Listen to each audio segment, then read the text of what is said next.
आकाशवाणी भोपाल से प्रस्तुत हैं प्रादेशिक समाचार।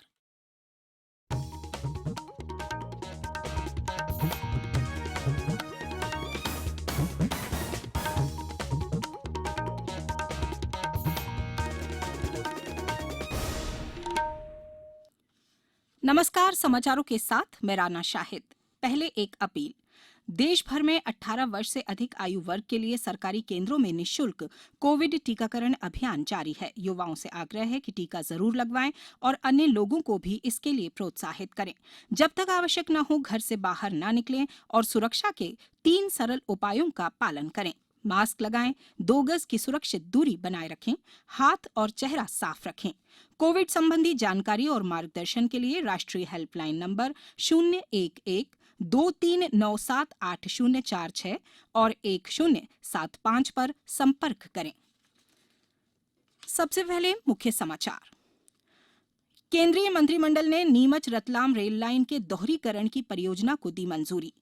देश में पात्र लोगों में से लगभग 25% लोगों को लगे कोविड के दोनों टीके। मुख्यमंत्री शिवराज सिंह चौहान शुक्रवार को महिला स्व सहायता समूहों को क्रेडिट लिंकेज के अंतर्गत 250 करोड़ रुपए का बैंक ऋण वितरित करेंगे। और 1 अक्टूबर से खुल जाएंगे प्रदेश के टाइगर रिजर्व। पन्ना में अब महिला गाइड भी मिलेंगी। अब समाचार विस्तार से। केंद्रीय मंत्रिमंडल ने नीमच रतलाम रेल लाइन के दोहरीकरण की परियोजना को मंजूरी दे दी है। आर्थिक मामलों की मंत्रिमंडलीय समिति की आज हुई बैठक में लिए गए फैसलों की जानकारी देते हुए सूचना और प्रसारण मंत्री अनुराग ठाकुर ने बताया कि इसे 4 सालों में पूरा कर लिया जाएगा। श्री ठाकुर ने बताया कि इस लाइन के चालू हो जाने से इस इलाके में तेजी से सामाजिक और आर्थिक विकास होगा।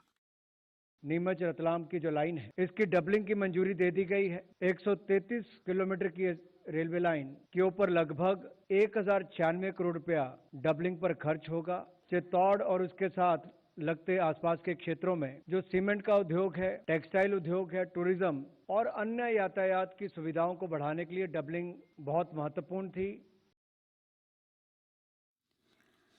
प्रधानमंत्री नरेंद्र मोदी कल वीडियो कॉन्फ्रेंस के माध्यम से जयपुर में पेट्रो रसायन प्रौद्योगिकी संस्थान का उद्घाटन करेंगे।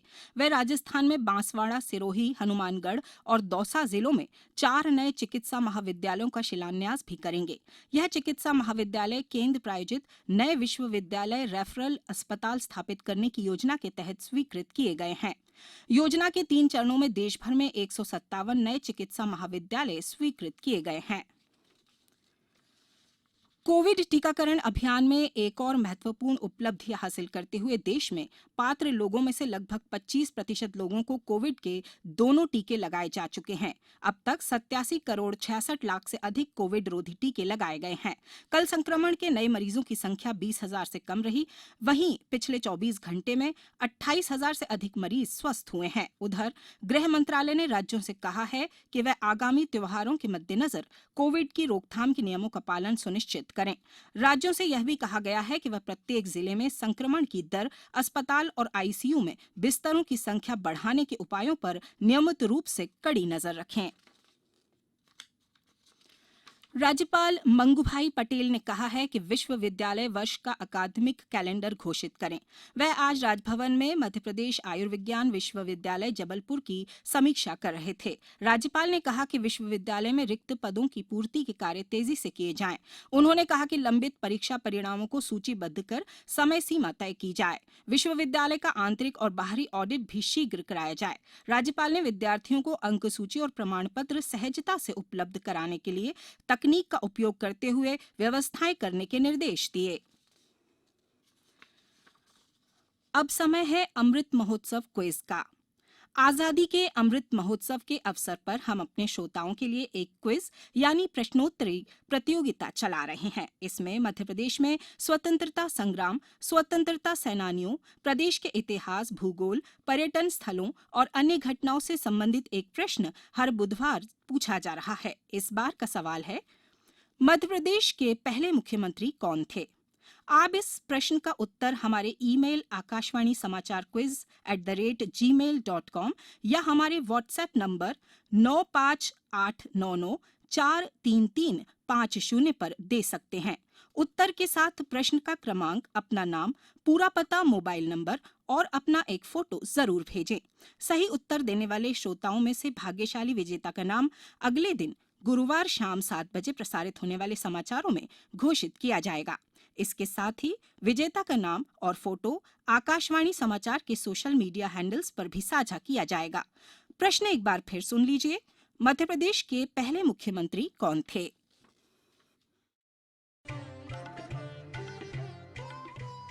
कोविड-19 से बचाव और सुरक्षित रहने के 3 उपाय। मास्क लगाएं, 2 गज दूरी है जरूरी, सुरक्षित दूरी रखें, हाथ और मुंह साफ रखें।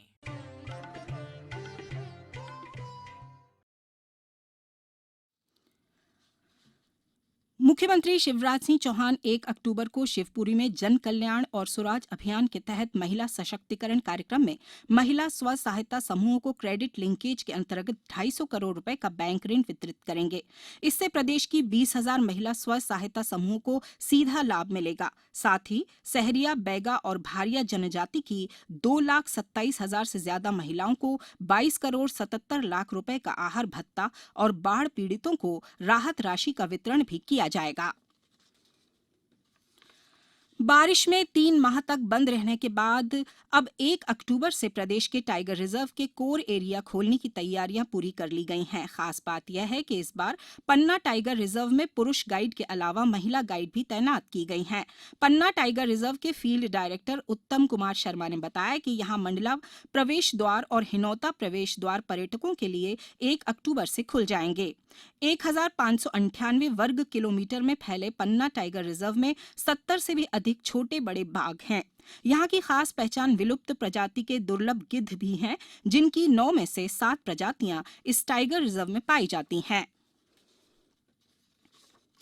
राज्य विज्ञान और प्रौद्योगिकी विभाग के अंतर्गत उज्जैन स्थित तारामंडल परिसर में प्रस्तावित विज्ञान केंद्र की स्थापना का भूमि पूजन कल अपराह्न 4 बजे आयोजित किया जाएगा। कार्यक्रम में मुख्य अतिथि कर्नाटक के राज्यपाल थावर चंद गहलोत होंगे। विज्ञान तथा प्रौद्योगिकी और एमएसएमई मंत्री ओम प्रकाश सखलेचा कार्यक्रम की अध्यक्षता करेंगे। 5 एकड़ क्षेत्र में लगभग 16 करोड़ 70 लाख रुपए की लागत से स्थापित होने वाले इस विज्ञान केंद्र में विज्ञान और मिसाइल के अत्याधुनिक मॉडल रखे जाएंगे। केंद्र में इनोवेशन लैब की स्थापना भी की जाएगी। अब कुछ समाचार संक्षेप में। होशंगाबाद में कोरोना संक्रमण काल के बाद कलेक्टर कार्यालय में शुरू हुई दूसरी जन सुनवाई में 115 आवेदन आए, जिनमें से 48 का मौके पर ही निराकरण किया गया। गुना कलेक्टर ने स्वास्थ्य विभाग की समीक्षा करते हुए निर्देश दिए कि गर्भवती महिलाओं का नियमित स्वास्थ्य परीक्षण किया जाए। नीमच में 2 अक्टूबर से 14 नवंबर तक विधिक जागरूकता कार्यक्रमों का आयोजन किया जाएगा। सीधी के मुख्य चिकित्सा और स्वास्थ्य अधिकारी डॉक्टर आईजे गुप्ता ने विश्व हृदय दिवस पर आयोजित एक कार्यक्रम में बताया कि 80% हृदय रोगों को आहार और जीवन शैली में बदलाव से रोका जा सकता है। खंडवा के नीलकंठेश्वर शासकीय स्नातकोत्तर महाविद्यालय में नवीन राष्ट्रीय शिक्षा नीति पर 2 दिवसीय कार्यशाला का आयोजन किया गया। आईपीएल क्रिकेट मैच में आज शाम 7:30 बजे दुबई में राजस्थान रॉयल्स का सामना रॉयल चैलेंजर्स बेंगलुरु से होगा। इस बुलेटिन के अंत में एक अपील। हमेशा ध्यान रखें, मास्क और 2 गज की दूरी, हाथ धोना भी है जरूरी। नमस्कार।